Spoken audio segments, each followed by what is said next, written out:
Hello दोस्तों, कहानी की इस नई सीरीज में आप सभी का स्वागत है। आज की इस कहानी का नाम है गरीब राजमिस्त्री। यह एक हिंदी मॉरल स्टोरी है। अगर आपको Hindi stories, bed time story या हिंदी कहानियां सुनने का शौक है तो इस कहानी को पूरा जरूर सुनें। शहर के पास रामपुर नाम के एक छोटे से गांव में रामू नाम का मिस्त्री अपनी पत्नी के साथ रहता था। वह बहुत मेहनती था। उसकी पत्नी का नाम ममता था। उसने कई बड़ी बड़ी बिल्डिंग और महलों में काम किया था। वह उस इलाके का सबसे होशियार और मेहनती राजमिस्त्री था। वह रोज सुबह काम पर जाता और शाम को वापस लौटता और सुखी जीवन जीता। पर किस्मत को कुछ और ही मंजूर था। रामू, ममता, आज बहुत देर हो गई काम पर जाने में। ममता, हाँ, तेल खत्म हो गया था। दुकान गई थी तेल लेने, वहाँ भी बहुत भीड़ थी इसलिए समय हो गया जी। रामू, चलो कोई बात नहीं, मेरा टिफिन तैयार हो गया या नहीं? ममता, टिफिन लेकर आती है। रामू, और हाँ, तुम्हारी तबीयत आजकल ठीक नहीं लग रही। काम से आऊंगा फिर तुम्हें अस्पताल लेकर जाऊंगा। रामू और ममता अस्पताल से खुशखबरी सुनकर आते हैं। रामू, आज मैं बहुत खुश हूँ। ममता, हमें लड़का होगा या लड़की? रामू, जो भी होगा मैं उसे बहुत पढ़ाऊंगा और एक अच्छा इंसान बनाऊंगा। 9 महीने बाद रामू और ममता को लड़का होता है। रामू, उस लड़के को लेकर। ममता, देखो हमें लड़का हुआ है। आज मैं बहुत खुश हूँ। मैं इसे खूब पढ़ाऊंगा। ममता, हाँ, हमारा बच्चा हमारा खूब नाम रोशन करेगा। रामू, हाँ, आज से मैं और ज्यादा मेहनत करूंगा और इसे अच्छी तरह से पढ़ाऊंगा। मेरा बेटा नौकरी करेगा। ममता, हाँ, हमारा बेटा ऑफिसर बनेगा। ममता और रामू अपने बेटे का नाम हर्ष रखते हैं। वे दोनों उसे खूब पढ़ाते हैं और फिर बाद की पढ़ाई के लिए उसे बाहर भी भेजते हैं। ममता, बहुत दिन हो गए ना हर्ष की कोई खबर आई ना उसका फोन। रामू, देखो तो हमारा बेटा कितना मन लगाकर पढ़ाई कर रहा है। उसे फोन करने के लिए टाइम नहीं है। इतने में एक डाकिया उनके घर पर दस्तक देता है। डाकिया, देखो तो तुम्हारे लिए एक चिट्ठी आई है। रामू, किसकी है भाई? अब लाए हो तो पढ़कर भी बता दो। डाकिया, हर्ष की चिट्ठी है। ममता, मेरे बेटे ने चिट्ठी भेजी है। रामू, देखा ना ममता, तुम बेवजह घबराती हो। डाकिया कहता है, माँ बाबा आप कैसे हैं? मैं यहाँ ठीक हूँ, मेरी चिंता मत करना। मैं यहाँ बिल्कुल ठीक हूँ और हाँ, मेरी यहाँ अब नौकरी लगने वाली है। उसके लिए मुझे 1 लाख रुपए की जरूरत है, नहीं तो मुझे नौकरी नहीं मिलेगी और मेरी पूरी मेहनत पानी में चली जाएगी। ममता, हाय दया जालिम जमाना, एक तो पढ़ाई में इतना खर्चा और ऊपर से कमीशन भी मांगते हैं नौकरी के लिए। रामू, चाहे कुछ भी हो जाए मैं अपने हर्ष को हारने नहीं दूंगा। ममता, अरे हाँ मिस्त्री साहब, पर इतना पैसा कहाँ से लाएंगे? बैंक लूटेंगे या कुछ और? बोलिए जरा। रामू, नहीं, मैं धनीराम सेठ से बात करूंगा जो ब्याज पर पैसे देता है। ममता, हाँ, पर वह पैसे के बदले कुछ गिरवी भी तो रखता है। तुम्हारे पास क्या है गिरवी रखने के लिए? रामू, हमारा यह घर। हम अपने बेटे के लिए इसे भी बेच देंगे, चाहे फिर हमें सड़क पर ही क्यों ना रहना पड़े। इस तरह रामू धनीराम सेठ से ब्याज पर पैसे लेकर अपने बेटे को भेजता है। उधर हर्ष नौकरी पर लग जाता है। कुछ दिनों बाद उसे वहाँ एक लड़की पसंद आ जाती है। वह उससे शादी कर लेता है और अपनी दुनिया में ही खुश रहने लगता है और माँ बाप को भूल जाता है। ममता, सुनो जी, इतने साल हो गए अभी तक हमारा बेटा हमसे मिलने नहीं आया। कैसा होगा वो? उसका कोई अता पता नहीं है। रामू, ममता, तुम चिंता मत करो। उसने बोला था कि मैं आऊंगा तो वह जरूर आएगा। रामू को बहुत चिंता होती है कि वह कर्ज के पैसे कैसे चुकाएगा। अब वह सोचता है कि अब वह कहीं काम ढूंढेगा। रामू, सुनो ममता, अब मैं काम ढूंढने जा रहा हूँ। ममता, इस उम्र में अब आपसे काम नहीं होगा जी। रामू, लेकिन धनीराम सेठ का कर्जा तो चुकाना ही पड़ेगा। ममता, लेकिन आपको इस उम्र में काम कौन देगा? रामू, तजुर्बा है इतने सालों का ममता, कोई ना कोई काम तो दे ही देगा। रामू काम ढूंढने के लिए निकल जाता है। जाते जाते एक जगह काम चल रहा होता है। उस जगह काम पर लाला सेठ ठेकेदार अपने कर्मचारियों पर बहुत चिल्ला रहा होता है।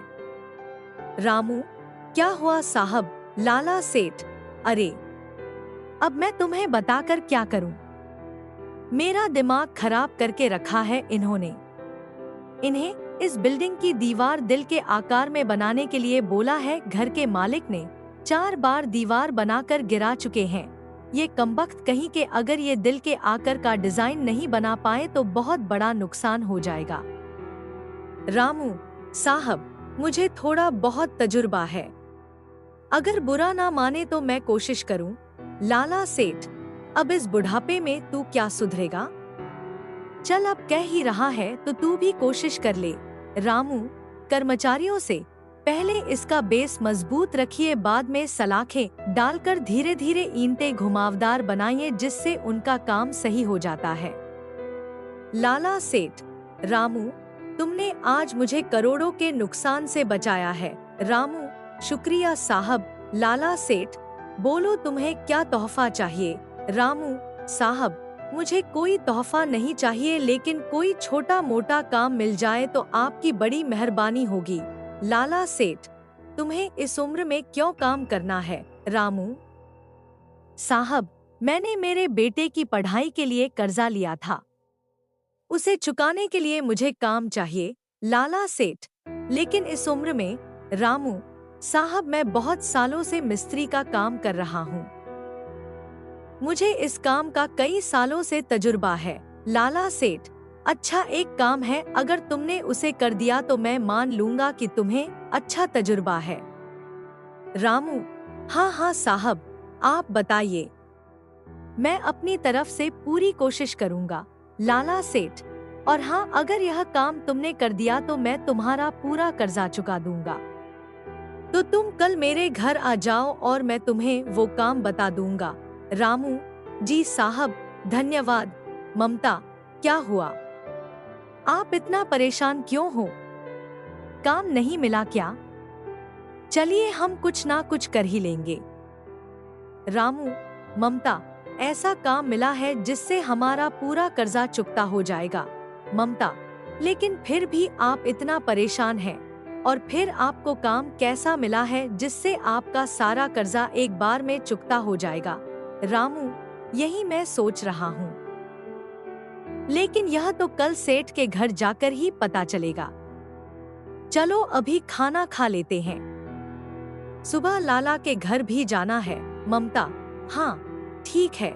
दूसरे दिन सुबह राजमिस्त्री लाला सेठ के घर जाता है। रास्ते में उसे एक छोटा बच्चा खेलते हुए दिखाई देता है।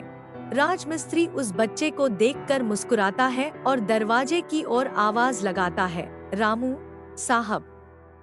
साहब, लाला सेठ, अरे अरे, तुम आ गए, आओ बैठो। रामू, यह मेरी लड़की है पिंकी। रामू, नमस्ते मालकिन। लाला सेठ, यह बाहर पढ़ाई करती थी, कुछ साल पहले ही इसकी शादी हुई, अभी यहाँ रहने के लिए आई है। और वो रहा इसका शरारती बच्चा। इसका एक सपना था कि हमारी खुद की एक जौहरी की दुकान हो। इतने में पिंकी बोलती है, पिंकी, बात यह है कि 3 साल पहले ही हमने यहाँ एक बाजू में एक बड़ी दुकान बनाई, लेकिन 4 या 5 महीने के बाद हमारी तिजोरी में से पैसे गायब होने लगे। अभी पिछले महीने में भी चोरी हुई। अगर तुम्हारे पास इसका कोई इलाज है तो बताओ। रामू, पहले जरा मुझे दिखाओ, मैं वहीं पर कुछ ना कुछ दिमाग लगाकर इसका इंतजाम कर दूंगा। लाला सेठ, लेकिन बड़े बड़े इंजीनियर भी इस समस्या का हल नहीं निकाल पाए। रामू, साहब, मैं पढ़ा लिखा तो नहीं हूँ, लेकिन कई सालों का तजुर्बा है मेरे अंदर। साहब, क्या आप अपनी दुकान मुझे दिखा सकते हैं? लाला सेठ: हाँ बिल्कुल। राजमिस्त्री पूरी दुकान देखने लगता है।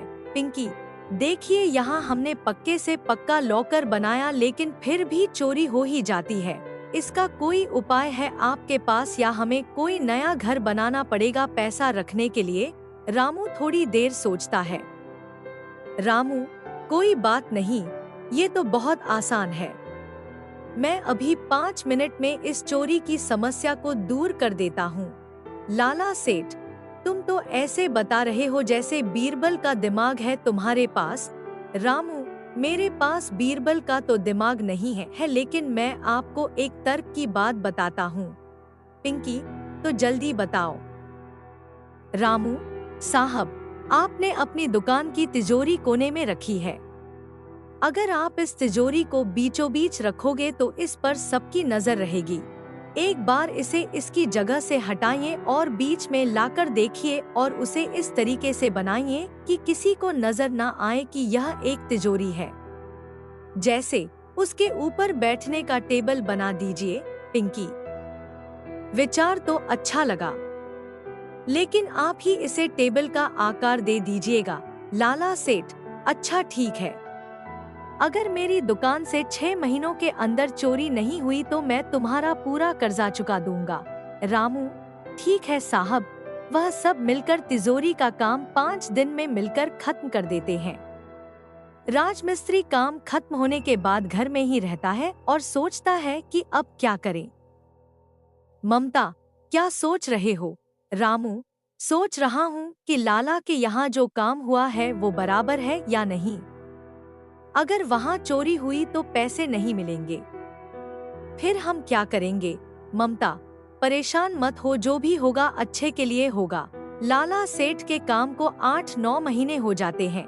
पिंकी फोन पर पति से: मैं आपको इतने सालों से बोल रही हूँ कि मुझे अपने ससुराल जाना है, लेकिन आपने अभी तक ना तो अपने गांव का नाम बताया, ना ही कभी लेकर गए। तुम्हारे लड़के से तो तुम केवल 6 महीने दूर रहे हो और इतना तड़प रहे हो, तो कभी सोचा है तुम्हारे माँ बाप पर क्या बीत रही होगी? अब परसों तुम्हारा बर्थडे है, तो मैं चाहती हूँ कि हम यहाँ मनाएं, नहीं तो मैं कभी वापस नहीं आऊंगी। पिंकी का पति हर्ष ही रहता है, जो राजमिस्त्री का लड़का था। अपनी पत्नी की ऐसी बातें सुनकर हर्ष को बहुत पछतावा होता है। हर्ष: मुझसे बहुत बड़ी गलती हो गई जो मैं अपने माँ बाबा से मिलने नहीं गया और ना ही तुमसे मिला। मुझे माफ कर दो। पिंकी: अब कोई बात नहीं, जाने दो, लेकिन यहाँ से जब हम वापस जाएंगे तो सबसे पहले आप मुझे मेरे ससुराल लेकर जाओगे, तभी तुम्हारी गलती माफ होंगी। हर्ष: हाँ ठीक है, पर मैं अपने बर्थडे पर तुम्हें एक सरप्राइज देना चाहूँगा। पिंकी: नहीं, पहले मैं सरप्राइज दूंगी फिर आप। हर्ष: ठीक है। फोन रखकर हर्ष अपनी गलती पर बहुत रोता है और दूसरे दिन अपने माँ और बाबा से मिलने के लिए जाता है। लाला सेठ का आदमी राजमिस्त्री का घर ढूंढते ढूंढते उसके घर पहुँचता है। लाला सेठ का आदमी राजमिस्त्री और ममता के पास जाकर कहता है: आदमी, क्या आपका नाम रामू है और आपका नाम ममता? ममता: हाँ आदमी, आपका हर्ष नाम का कोई बेटा था। यह सुनकर दोनों की आंख में आंसू आ जाते हैं और दोनों गर्दन हिलाकर हाँ का जवाब देते हैं। रामू: साहब, आपको यह सब कैसे पता? आदमी: वक्त आने पर लाला सेठ आपको बहुत बड़ी खुशखबरी देने वाले हैं। अभी आप यह कुछ सामान रखिए, इसमें मिठाई और कुछ कपड़े हैं। यह सेठ जी की तरफ से एक भेंट समझिए। राजमिस्त्री ममता की ओर अचंभे की नजरों से देखता है। ममता: शायद तुम्हारे बनाए हुए लॉकर या फिर तुम्हारे काम से सेठ बहुत खुश हैं, इसलिए उन्होंने हमें यह भेंट दी है। रामू: परंतु मुझे तो कुछ और ही लगता है। ममता: जाने दो, जो भी हो, अब हम धनीराम सेठ का कर्जा जरूर चुका देंगे। लाला सेठ के आदमी के कुछ देर जाने के बाद एक जवान लड़का सूट वूट और टाई पहने और बड़ा सा बैग हाथ में लिए दरवाजे से अंदर आता है। रामू जी, आप हमारे घर में क्यों घुसे आ रहे हैं? आप कौन हैं? ममता अपने लड़के की शक्ल पहचान जाती है और रोने लगती है। ममता, एक बार तो मिलने आ जाता बेटा। ऐसा एक पल भी नहीं गया जिसमें हमने तुम्हें याद ना किया हो। हर्ष, माँ, बाबा मुझे माफ कर दो, मुझसे बहुत बड़ी गलती हो गई। ममता, चल बेटा, मैं तुझे अपने हाथों से खाना खिलाती हूँ। ममता बहुत सारा भोजन बनाकर उसे खिलाती है। रामू, अरे आहिस्ता से, धीरे धीरे खा, तुझे कहीं जाना थोड़े ही ना है, आराम से खा।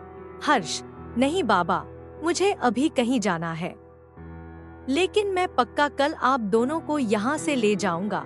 ममता, नहीं बेटा, अब हम तुम्हारे बिना एक पल भी नहीं जी सकते। अब तू यहीं रह हमारे पास। हर्ष, बस एक दिन की ही तो बात है माँ, फिर मैं हमेशा के लिए आपके पास रहूंगा। और हाँ, मैं आपको जल्द ही एक खुशखबरी देने वाला हूँ। ममता और राजमिस्त्री दोनों एक दूसरे की तरफ देखते हैं। रामू, ठीक है बेटा, जल्दी आना, हम इंतजार करेंगे। हर्ष वहां से निकलता है। ममता, जरूर कोई ना कोई बात है। सेठ जी भी यही बात कह रहे थे और हर्ष भी। इतने में लाला सेठ का एक आदमी राजमिस्त्री के घर आता है। आदमी, राजमिस्त्री, तुम दोनों को जो है लाला सेठ ने अपने यहाँ बुलाया है। रामू, हाँ हाँ, हम आ जाएंगे, परंतु बात क्या है बताओ। दूसरे दिन राजमिस्त्री और ममता दोनों लाला सेठ के यहाँ जाते हैं। लाला सेठ, आओ रामू, तुमने जो काम हमारी दुकान के लिए किया, उससे अभी तक हमारी दुकान में चोरी नहीं हुई। यह तुम्हारा कर्ज का पैसा और यह रहा तुम्हारा इनाम। ऐसा बोलकर लाला सेठ उसे और पैसे देता है। उतने में अंदर से हर्ष और पिंकी आते हैं। पिंकी, तुम बोल रहे थे ना कि अब तो दुकान में चोरी बंद हो गई। यह इतना अच्छा काम किसने किया? यह है वो जिन्होंने यह काम किया। हर्ष, तुम बोल रही थी कि मैं तुम्हें कभी तुम्हारे ससुराल नहीं लेकर गया। इनसे मिलो, यही मेरे माँ और बाबा हैं। हर्ष, माँ, बाबा, यह मेरी पत्नी है पिंकी और मेरा बेटा मोनू। पिंकी उनके पैर पड़ती है। वह दोनों आशीर्वाद देते हैं और मोनू को गले लगाते हैं। लाला सेठ, अरे मुझे पता था मेरी बेटी किसी हीरे को ही चुनेगी। तुम तो खास हो ही, परंतु तुम्हारे पिताजी और उनका तजुर्बा उससे भी ज्यादा खास है। रामू, मालिक, ऐसा ना कहो। यह हमारे लिए बहुत बड़ी गर्व की बात है कि हमारा बेटा आपकी बेटी से शादी किया है। लाला सेठ, अरे मालिक, किसको बोल रहे हो भाई, आओ गले मिलो। लाला सेठ, अब तुम हमारे समधी हो गए हो। और हाँ, याद रखना, शायद मेरे पास पैसे ज्यादा होंगे लेकिन तुम्हारे पास तजुर्बा ज्यादा है, इसलिए कोई छोटा या बड़ा नहीं। इसके बाद सभी लोग एक साथ एक ही परिवार में हंसी खुशी रहने लगते हैं और प्यार भरा जीवन जीते हैं। इस कहानी से आपने क्या सीखा? नीचे कमेंट में हमें जरूर बताएं।